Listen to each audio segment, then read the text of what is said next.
Bienvenido a Lectura Bíblica en un año. Te agradecemos que sigas con nosotros. Deseamos que tu amor por Dios crezca. Muchos son los planes en el corazón del hombre, mas el consejo del Señor permanecerá. Proverbios capítulo 19 versículo 21.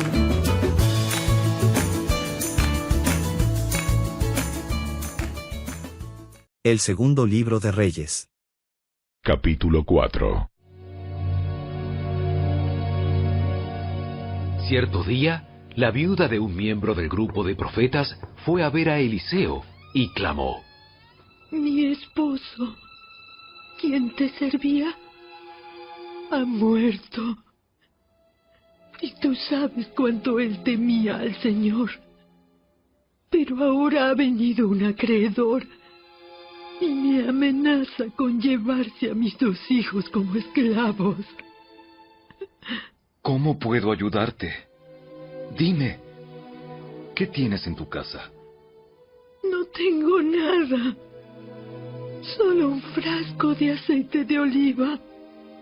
Entonces Eliseo le dijo: Pídeles a tus amigos y vecinos que te presten todas las jarras vacías que puedan. Luego ve a tu casa con tus hijos y cierra la puerta. Vierte en las jarras el aceite de oliva que tienes en tu frasco, y cuando se llenen, ponlas a un lado. Entonces ella hizo lo que se le indicó. Sus hijos le traían las jarras, y ella las llenaba una tras otra. Pronto todas las jarras estaban llenas hasta el borde. ¡Tráeme otra jarra! Oh. ¡Ya no hay más! Al instante, el aceite de oliva dejó de fluir. Cuando ella le contó al hombre de Dios lo que había sucedido, él le dijo: Ahora vende el aceite de oliva y paga tus deudas. Tú y tus hijos pueden vivir de lo que sobre. Cierto día, Eliseo fue a la ciudad de Sunem, y una mujer rica que vivía allí le insistió que fuera a comer a su casa. Después, cada vez que él pasaba por allí, se detenía en esa casa para comer algo. Entonces la mujer le dijo a su esposo: Estoy segura de que este hombre que pasa por aquí de vez en cuando es un santo hombre de Dios. Construyamos un pequeño cuarto en el techo para él, y pongámosle una cama, una mesa, una silla y una lámpara. Así tendrá lugar donde quedarse cada vez que pase por aquí. Cierto día, Eliseo regresó a Sunem y subió a ese cuarto para descansar. Entonces le dijo a su sirviente Giesi: Dile a la mujer sunamita que quiero hablar con ella. Cuando ella llegó, Eliseo le dijo a Giesi: Dile: agradecemos tu amable interés por nosotros. ¿Qué podemos hacer por ti? ¿Quieres que te recomendemos con el rey o con el comandante del ejército? No, mi familia me cuida bien. Más tarde, Eliseo le preguntó a Giesi: ¿Qué podemos hacer por ella? Ella no tiene hijos, y su esposo ya es anciano. Llámala de nuevo. La mujer regresó y se quedó de pie en la puerta, mientras Eliseo le dijo: El año que viene, por esta fecha, tendrás un hijo en tus brazos. No, Señor mío. Hombre de Dios, no me engañes así ni me des falsas esperanzas. Efectivamente, la mujer pronto quedó embarazada y al año siguiente, por esa fecha, tuvo un hijo, tal como Eliseo le había dicho. Cierto día, el niño, ya más grande, salió a ayudar a su padre en el trabajo con los cosechadores y de repente gritó: ¡Me duele la cabeza! ¡Me duele la cabeza! Su padre le dijo a uno de sus sirvientes: Llévalo a casa, junto a su madre. Entonces el sirviente lo llevó a su casa y la madre lo sostuvo en su regazo. Pero cerca del mediodía, el niño murió. Ella lo subió y lo recostó sobre la cama del hombre de Dios. Luego cerró la puerta y lo dejó allí. Después le envió un mensaje a su esposo: Mándame a uno de los sirvientes y un burro para que pueda ir rápido a ver al hombre de Dios y luego volver enseguida. ¿Por qué ir hoy? No es ni festival de luna nueva, ni día de descanso. Pero ella dijo: No importa. Entonces ensilló el burro y le dijo al sirviente: ¡Apúrate! Y no disminuyas el paso a menos que yo te lo diga. Cuando ella se acercaba al hombre de Dios en el monte Carmelo, Eliseo la vio desde lejos y le dijo a Giesi: Mira, allí viene la señora de Sunem. Corre a su encuentro y pregúntale, ¿están todos bien? ¿Tú, tu esposo y tu hijo? Sí, todo está bien. Sin embargo, cuando ella se encontró con el hombre de Dios en la montaña, se postró en el suelo delante de él y se agarró de sus pies. Giesi comenzó a apartarla, pero el hombre de Dios dijo: Déjala.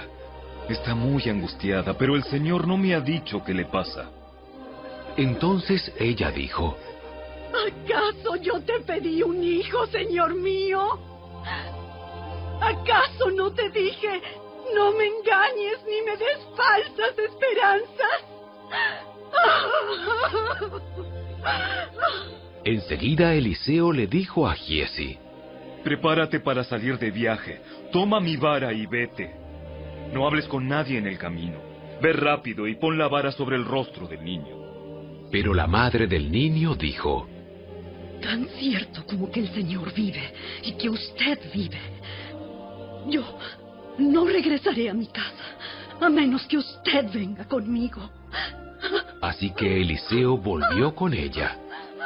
Giesi se adelantó apresuradamente y puso la vara sobre el rostro del niño, pero no pasó nada. No daba señales de vida. Entonces regresó a encontrarse con Eliseo y le dijo: El niño sigue muerto.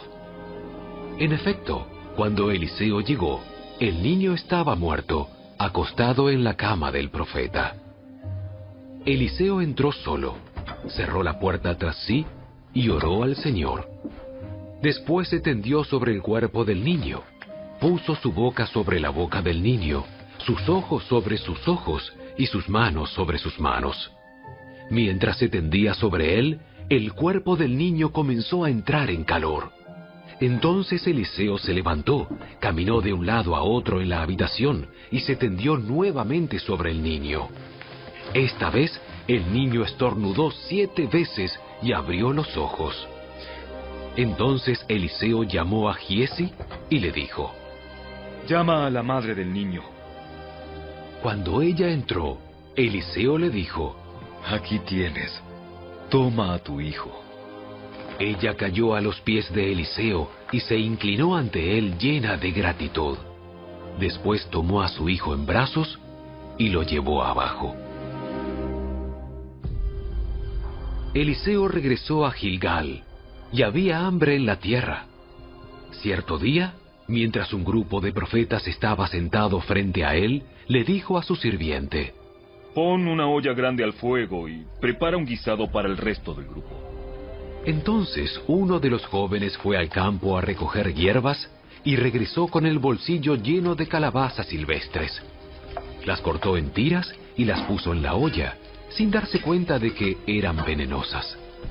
Sirvieron un poco del guisado a los hombres, quienes después de comer 1 o 2 bocados, gritaron: ¡Hombre de Dios! ¡Este guisado está envenenado! Así que no quisieron comerlo. Eliseo les dijo: Tráiganme un poco de harina. Entonces la arrojó en la olla y dijo: Ahora está bien, sigan comiendo. Y ya no les hizo daño. Otro día, un hombre de Baal Salisa le trajo al hombre de Dios un saco de grano fresco y 20 panes de cebada que había preparado con el primer grano de su cosecha. Entonces Eliseo dijo: Dénselo a la gente para que coma. ¿Qué? ¿Alimentar a 100 personas solo con esto? Pero Eliseo reiteró: Dénselo a la gente para que coma, porque esto dice el Señor: todos comerán y hasta habrá de sobra. Cuando se lo dieron a la gente, hubo suficiente para todos y sobró, tal como el Señor había prometido.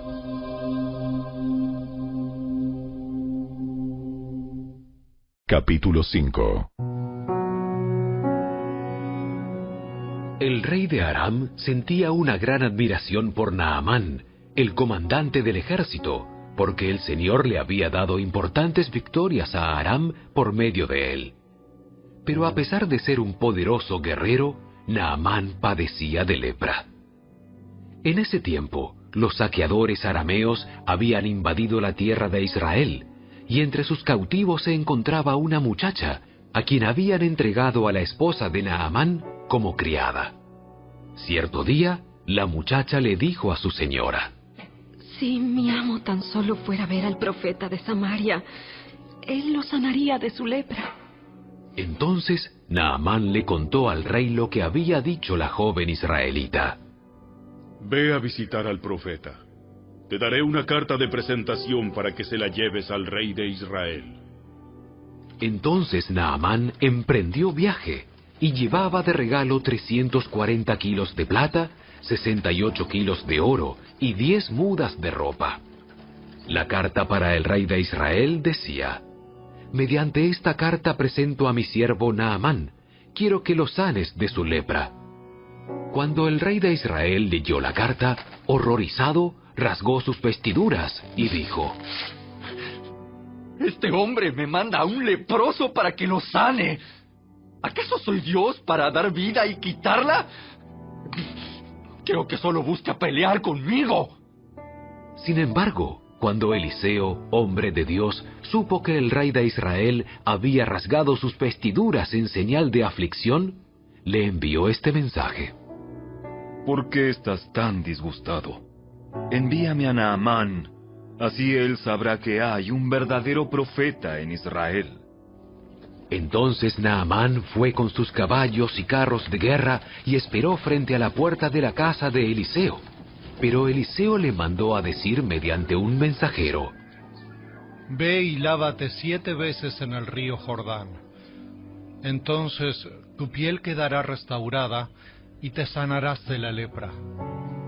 Naamán se enojó mucho y se fue muy ofendido. Yo creí que el profeta iba a salir a recibirme.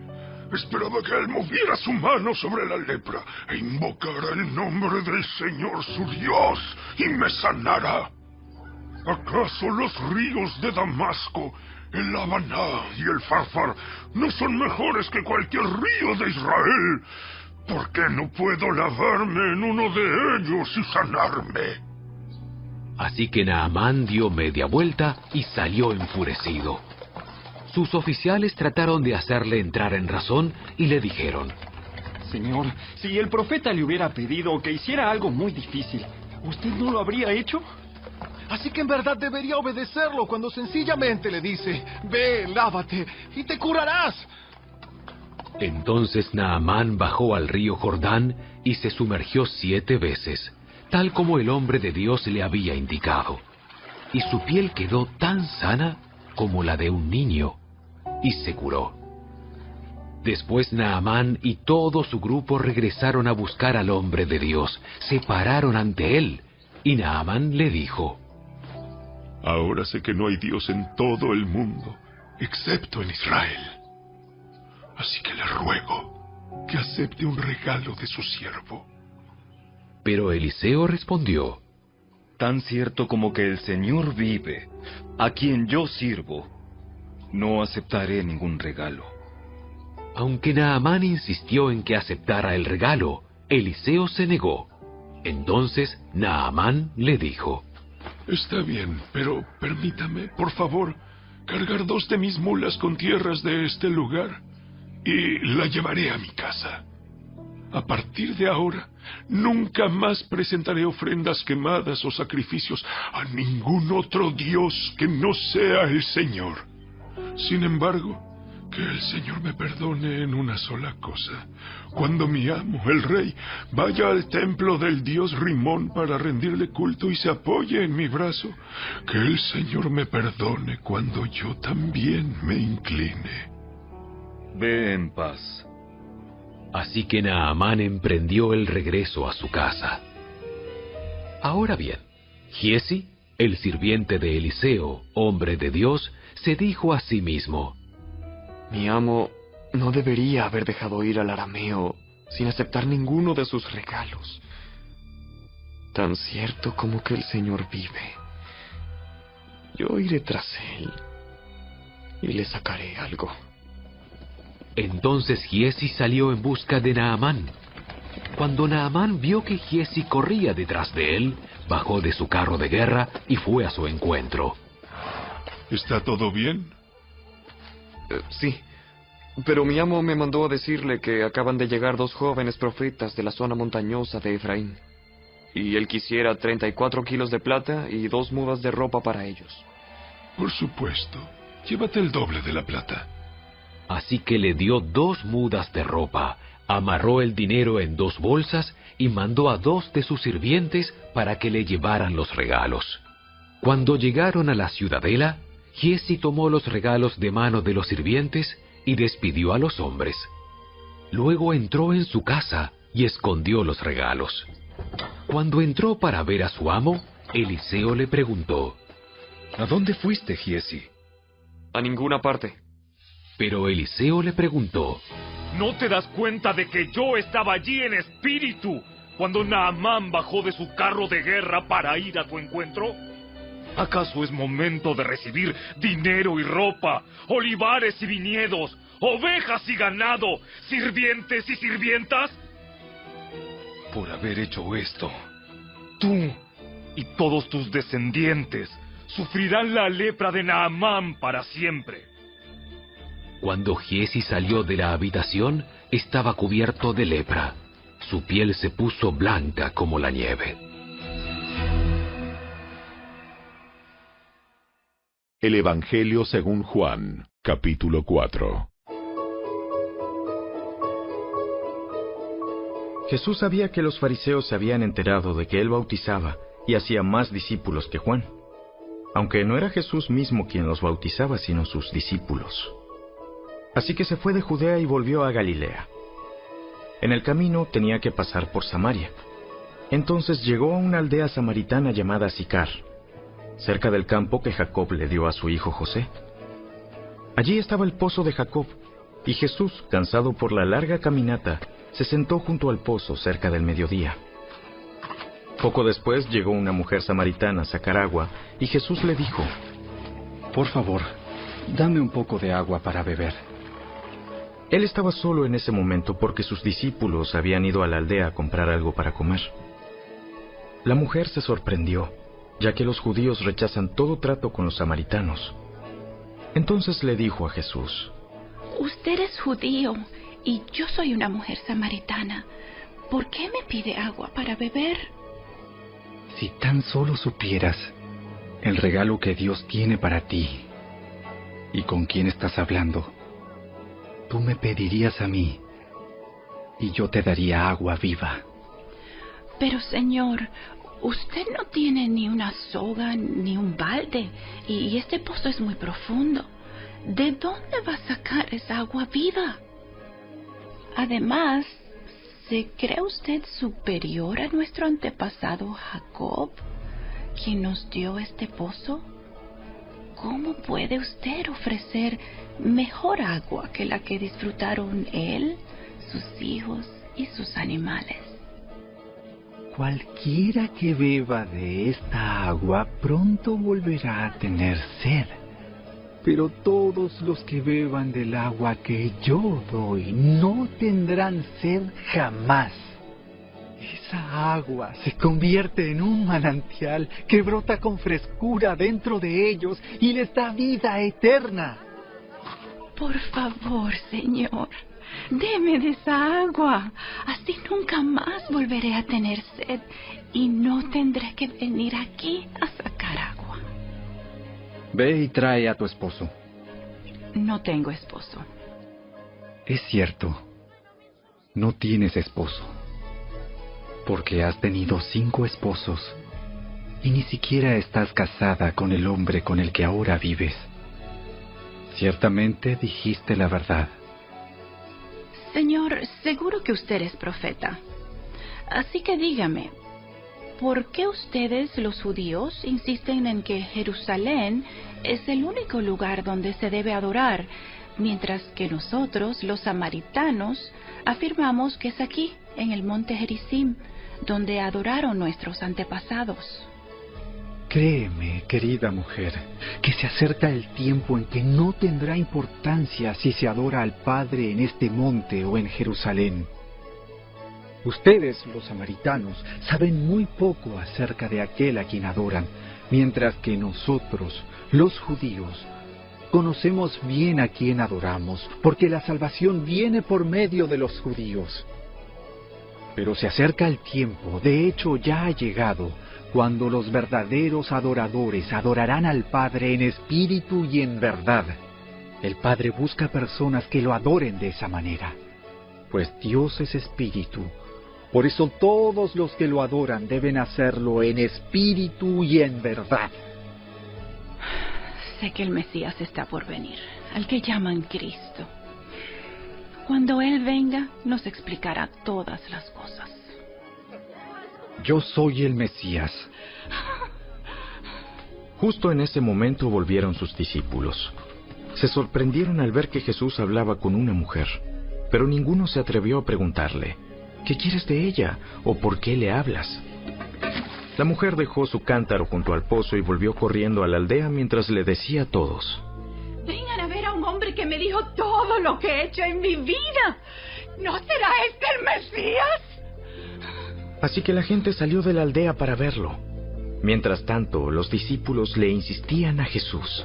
Rabí, come algo. Yo tengo una clase de alimento que ustedes no conocen. ¿Le habrá traído alguien de comer mientras nosotros no estábamos? Se preguntaban los discípulos unos a otros. Entonces Jesús explicó. Mi alimento consiste en hacer la voluntad de Dios, quien me envió, y en terminar su obra. Ustedes conocen el dicho, hay 4 meses entre la siembra y la cosecha. Pero yo les digo, despierten y miren a su alrededor. Los campos ya están listos para la cosecha. A los segadores se les paga un buen salario, y los frutos que cosechan son personas que pasan a tener la vida eterna. ¡Qué alegría le espera tanto al que siembra como al que cosecha! Ya saben el dicho, uno siembra y otro cosecha. Y es cierto, yo los envié a ustedes a cosechar donde no sembraron. Otros ya habían hecho el trabajo, y ahora a ustedes les toca levantar la cosecha. Muchos samaritanos de esa aldea creyeron en Jesús, porque la mujer había dicho, Él me dijo todo lo que hice en mi vida. Cuando salieron a verlo, le rogaron que se quedara en la aldea. Así que Jesús se quedó 2 días, tiempo suficiente para que muchos más escucharan su mensaje y creyeran.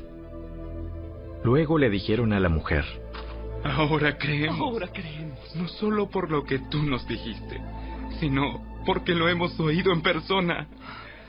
Ahora sabemos que Él es realmente el Salvador del mundo. Pasados los 2 días, Jesús siguió camino a Galilea. Él mismo había declarado que un profeta no recibe honra en su propio pueblo. Sin embargo, los galileos lo recibieron bien, porque habían estado en Jerusalén durante la celebración de la Pascua y habían visto todo lo que él hizo allí. En su paso por Galilea, Jesús llegó a Caná, donde había convertido el agua en vino. Cerca de allí, en Capernaum, había un funcionario de gobierno que tenía un hijo muy enfermo. Cuando supo que Jesús había ido de Judea a Galilea, fue a verlo y le rogó que se dirigiera a Capernaum para sanar a su hijo, quien estaba al borde de la muerte. Jesús preguntó, ¿acaso nunca van a creer en mí a menos que vean señales milagrosas y maravillas? Señor, por favor, ven ahora mismo, antes de que mi hijito se muera. Vuelve a tu casa. Tu hijo vivirá. Y el hombre creyó lo que Jesús le dijo y emprendió el regreso a su casa. Mientras el funcionario iba en camino, algunos de sus sirvientes salieron a su encuentro con la noticia de que su hijo estaba vivo y sano. Él les preguntó a qué hora el niño había comenzado a mejorar, y ellos le contestaron: Ayer, a la 1 de la tarde, la fiebre de pronto se le fue.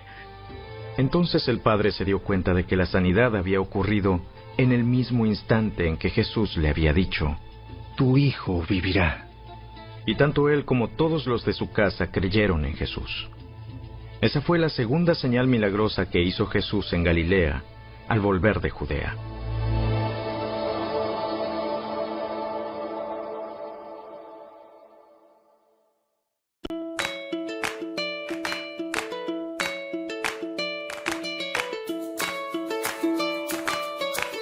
Gracias por acompañarnos. Te esperamos el día de mañana. Porque yo sé los planes que tengo para vosotros, declara el Señor. Planes de bienestar y no de calamidad, para daros un futuro y una esperanza. Libro de Jeremías. Capítulo 29, versículo 11.